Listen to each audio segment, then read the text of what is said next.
Hello friends, welcome back to my YouTube channel. तो आज हम इस वीडियो में देखने वाले हैं kinetic application of valence bond and crystal field theory. तो काइनेटिक्स के आधार पे हम किसी कॉम्प्लेक्स की भविष्यवाणी कैसे कर सकते हैं, ठीक है। भविष्यवाणी क्या है या फिर उसके बारे में हम कैसे बता सकते हैं, वो हम इसमें देखेंगे, ठीक है। तो काइनेटिक टर्म जब भी यूज होता है तो वहाँ पे दो चीज़ आपको दिमाग में आनी चाहिए। पहला होता है लेबाइलनेस और दूसरा होता है इनर्टनेस। देखिए, दोनों ही टर्म मैं इससे पहले वाले वीडियो में डिस्कस कर चुका हूँ कि लेबाइलनेस क्या होता है और इनर्टनेस क्या होता है। तो आप इससे पहले वाला वीडियो जाके जरूर देखें, ठीक है। इस वीडियो को देखने से पहले वाला वीडियो जाके जरूर देखें, ताकि जो है ये आसानी से समझ में आए। और पहले वाला वीडियो और इस वीडियो में बहुत ज़्यादा डिफरेंस नहीं है। जो इनर्ट एंड लेबाइल वाला जो वीडियो है उसमें काफ़ी डिफरेंस नहीं है। बस उसमें भी वो बैलेंस बॉन्ड थ्योरी के बारे में बताया गया है, सीएफटी के बारे में बताया गया है। बस यहाँ पे थोड़ा सा डिटेल में हम स्टडी कर लेते हैं, ठीक है। कि according to balance bond theory, balance bond theory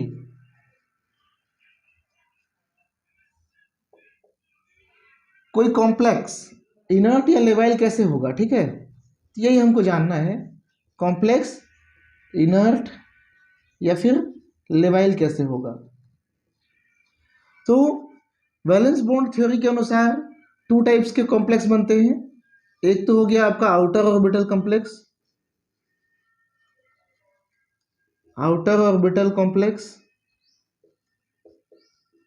और दूसरा जो हो गया आपका inner orbital complex.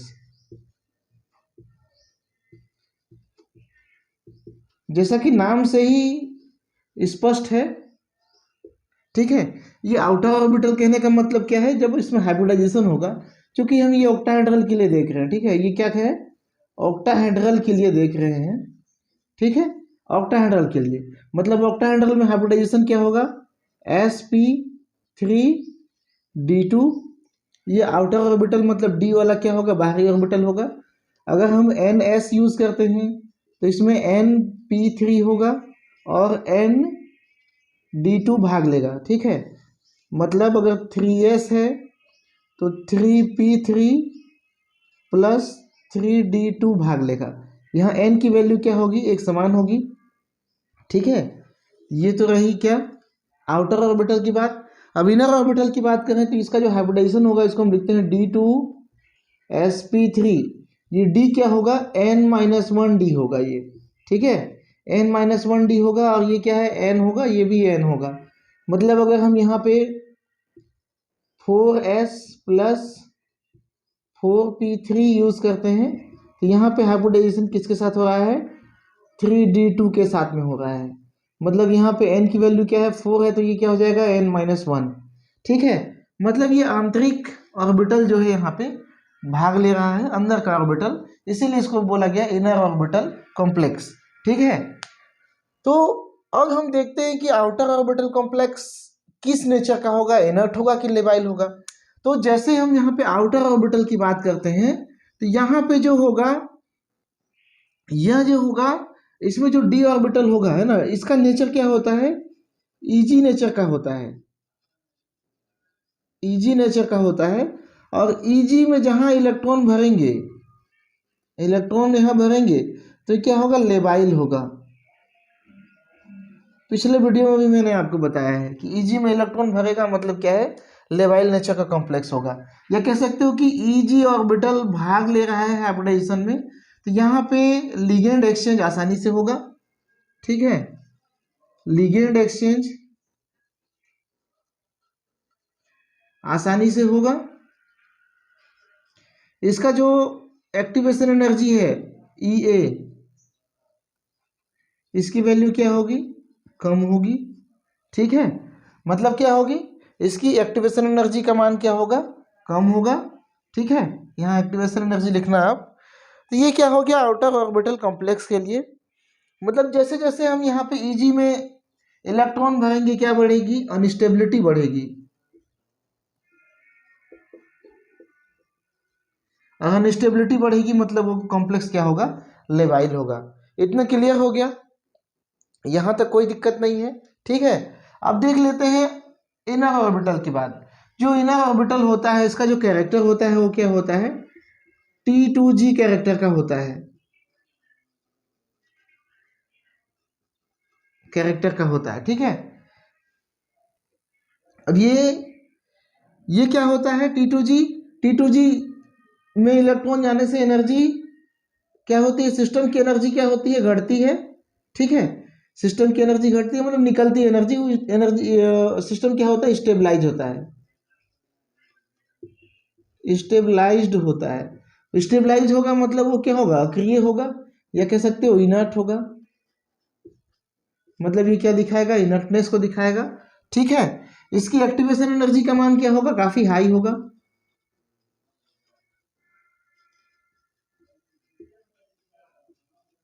High activation energy. ठीक है, और लिगेंड एक्सचेंज यहां पे आसानी से नहीं होगा, of ligand, exchange of ligand not easy, not easy. ठीक है, आसानी से नहीं होगा। तो ये तो हो गया वैलेंस बॉन्ड थ्योरी के अनुसार। अब हम देख लेते हैं किसके अनुसार, क्रिस्टल फील्ड थ्योरी के अनुसार। ठीक है, तो क्रिस्टल फील्ड थ्योरी के अनुसार अगर हम बात करें, क्रिस्टल फील्ड थ्योरी में आपने स्प्लिटिंग देखा होगा। ठीक है, स्प्लिटिंग पढ़ा होगा आपने कि डी ऑर्बिटल क्या होता है, डिजेनरेट डी ऑर्बिटल पहले क्या है, जब मेटल आयन में है तो एक साथ है, जब यहाँ लिगेंड आते हैं तो इसकी एनर्जी थोड़ी सी बढ़ जाती है। ठीक है, उसके बाद में ये क्या हो जाता है, जब लिगेंड जुड़ने को होता है तब ये दो भाग में टूट जाता है, Eg और T2G। T2G और ये क्या हो गया, Eg लेवल। यहाँ का जो एनर्जी डिफरेंस है वो क्या कहलाता है, DQ, 10 DQ। ठीक है, ये हमने प्रीवियस ईयर में पढ़ा है। ठीक है, अब यहाँ पे हम देख लेते हैं कि क्रिस्टल फील्ड थ्योरी के अनुसार क्या क्या हो सकता है। यहाँ पे देखो मैकेनिज्म की बात कर रहे हैं तो दो तरह के मैकेनिज्म होने को है। एक तो होगा SN1 मैकेनिज्म, एक होगा SN2 मैकेनिज्म। ठीक है, SN1 मैकेनिज्म में क्या होगा, कोई कॉम्प्लेक्स है तो वो टूटेगा। ठीक है, जैसे कि मान के चलो मैं यहाँ पे 6 कोऑर्डिनेट वाला ले लेता हूँ, CO, यहाँ एग्जाम्पल नहीं लेता हूँ, मैं सीधा लिख देता हूँ यहाँ पे मेटल और लिगेंड 6। तो ये क्या होगा, मेटल लिगेंड 5 में टूटेगा और एक L में टूटेगा। ठीक है, यहाँ पे कोऑर्डिनेशन नंबर कितना है, 5 है, यहाँ पे कोऑर्डिनेशन नंबर कितना है, 6 है। उसके बाद में यहाँ पे जब जो प्रतिस्थापित करने वाला Y लिगेंड है वो आके जुड़ेगा, क्या बनाएगा, Ml5Y। ठीक है, इसी तरह से SN2 की बात करें तो क्या हो जाएगा, यहाँ पे Ml6 के साथ में Y क्या करेगा, डायरेक्टली यहाँ पे अटैक करेगा, दोनों पे डिपेंड करेगा, रेट ऑफ रिएक्शन क्या करेगा, दोनों पे डिपेंड करेगा, क्या बनाएगा, Ml5, है ना, और ये Y। ठीक है, तो इस तरह से ये बाइमोलिक्यूलर सब्स्टिट्यूशन रिएक्शन। तो हमको तो देखना है क्या, लेबिलिटी और इनर्टनेस देखना है। ठीक है, तो यहाँ पे हम डायरेक्टली बात करते हैं D1। मैंने आपको बताया है D0, ये सब प्रीवियस वीडियो में मैंने बताया है आपको, D3, D4, D5, D6, D7, D8, D9, D10, फिर से रिपीट होने जैसा है। ठीक है, D0 में कोई इलेक्ट्रॉन नहीं है, मतलब इसमें क्या होगा, CFSE का वैल्यू क्या आ जाएगा, 0 ही आएगा। ठीक है, मतलब ये क्या होगा, लेबाइल होगा। इसमें अगर हम इलेक्ट्रॉन देखें तो कहाँ पे भरेगा, एक इलेक्ट्रॉन T2G में भरेगा, T2G में एक इलेक्ट्रॉन भर रहा है, मतलब इसकी स्टेबलाइजेशन एनर्जी यहाँ पे क्या है, +4, और इधर क्या हो जाएगा, -6। तो ये हो गया आपका स्टेबलाइजेशन एनर्जी, क्या हो जाएगा, +4। लेकिन ये लेबाइल होते हैं। ठीक है, देखिए ये क्या होते हैं, लेबाइल होते हैं। क्यों, क्योंकि इसके पास वेकेंट ऑर्बिटल है। ठीक है, वेकेंट ऑर्बिटल के चलते ये क्या होते हैं, लेबाइल होते हैं। ठीक, बात कर लेते हैं T2G2 की बात कर लेते हैं। अगर यहाँ पे D2 होगा तो यहाँ पे एक इलेक्ट्रॉन एक ऑर्बिटल अभी वैकेंट है। Eg ऑर्बिटल वैकेंट है, मतलब ये क्या हो जाएगा, ये हो गया फिर से 4 बढ़ गया स्टेबलाइजेशन एनर्जी, यहाँ से 4 + 4 हो गया है ना, तो इसका स्टेबलाइजेशन एनर्जी 8 आ गया। ये लेबाइल ही होता है, ठीक है। जब हम T2G D3 की बात करते हैं तो यहाँ पे 3 इलेक्ट्रॉन भर जाता है। तो अब यहाँ पे कोई वैकेंट ऑर्बिटल नहीं है, मतलब ये क्या होगा, इसकी स्टेबलाइजेशन एनर्जी क्या होगी, +12 DQ होगी, और ये क्या होगा, इनर्ट होगा। इनर्ट होगा मतलब ये स्टेबल नेचर का होगा, ये क्या होगा, स्टेबल नेचर का होगा। अब 4 की बात करें, 4 में 2 कंडीशन हो सकता है, एक तो हाई स्पिन, एक क्या होगा, लो स्पिन, ठीक है। लो स्पिन की बात करें मतलब यहाँ पे इलेक्ट्रॉन की पेयरिंग हो जाएगी, चौथा इलेक्ट्रॉन यहाँ आ जाएगा, ठीक है। उस कंडीशन में इसका जो 10 DQ का मान यहाँ पे 4 फिर से जोड़ दो, 16 DQ, ये क्या हो जाएगा, इनर्ट हो जाएगा, स्टेबल होगा। लेकिन अगर हम हाई स्पिन की बात करें, मतलब इलेक्ट्रॉन यहाँ से ना यहाँ पे ना कहाँ चला गया, Eg में चला गया, किसका, D4 का, तो उस कंडीशन में क्या हो जाएगा, T2G3 और Eg1। जब भी Eg ऑर्बिटल में इलेक्ट्रॉन आता है तो कॉम्प्लेक्स क्या होता है, लेबाइल होता है। अब D5 का हाई स्पिन भी क्या होगा, लेबाइल होगा। यहाँ पे क्या हो जाएगा, Eg2 T2G3।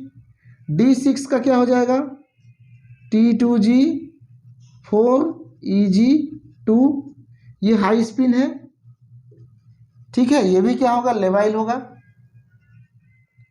और ये इसका जो लो स्पिन वाला जो कॉम्प्लेक्स होगा वो क्या होगा, इनर्ट ही होगा, इनर्ट ही होगा। हाँ, लेकिन D7 D8 और D9 और D10 की बात करें, D10 में तो CFSE की वैल्यू क्या हो जाती है, 0 हो जाती है। D7 D8 D9 सब में क्या होगा, T2 Eg में इलेक्ट्रॉन है, Eg में इलेक्ट्रॉन है, इस वजह से सारे के सारे क्या होंगे, लेबाइल कॉम्प्लेक्स बनाएंगे। सेम टू सेम पिछला वाला वीडियो काफ़ी लंबा मैंने बनाया है, उसी का सारा कंटेंट यहाँ पे फिर से वही चीज़ें देखने को मिल रहा है। अब क्या करें, सिलेबस में ही वैसे ही अलग अलग टॉपिक दे रखा है, चीज़ वही है, ठीक है, चीज़ वही है। ये पूछे तब भी आपको यही लिखना है, इससे पहले वाला इनर्टनेस और लेबाइलनेस पूछे तब भी आपको यही चीज़ बताना है, ठीक है। अगर इनर्टनेस या लेबाइलनेस पूछेगा तब भी तो यही बताओगे ना। और यदि पूछता है kinetic application of valence bond in crystal field theory, तो भाई इसका एप्लीकेशन क्या है, इसका एप्लीकेशन यही है कि हम इसमें कौन सा कॉम्प्लेक्स इनर्ट होगा, कौन सा कॉम्प्लेक्स लेबाइल होगा, ये हम बता सकते हैं, ठीक है, और तो कुछ है ही नहीं, ठीक है। तो और मैं क्या बोलूँ, हाँ, अब पढ़ाई तो चालू करना ही है आपको, ठीक है, रोज रोज 1-1 घंटा आप पढ़ो। मैं सोच रहा हूँ कि अब कुछ लोगों का रिक्वेस्ट है कि नेट सेट के लिए क्वेश्चन भी कराइए सर, तो ठीक है, एक वीडियो उसका भी लेके आ जाते हैं, ठीक है। तो चैनल में बने रहने के लिए बहुत बहुत धन्यवाद। आप सभी का दिन शुभ हो।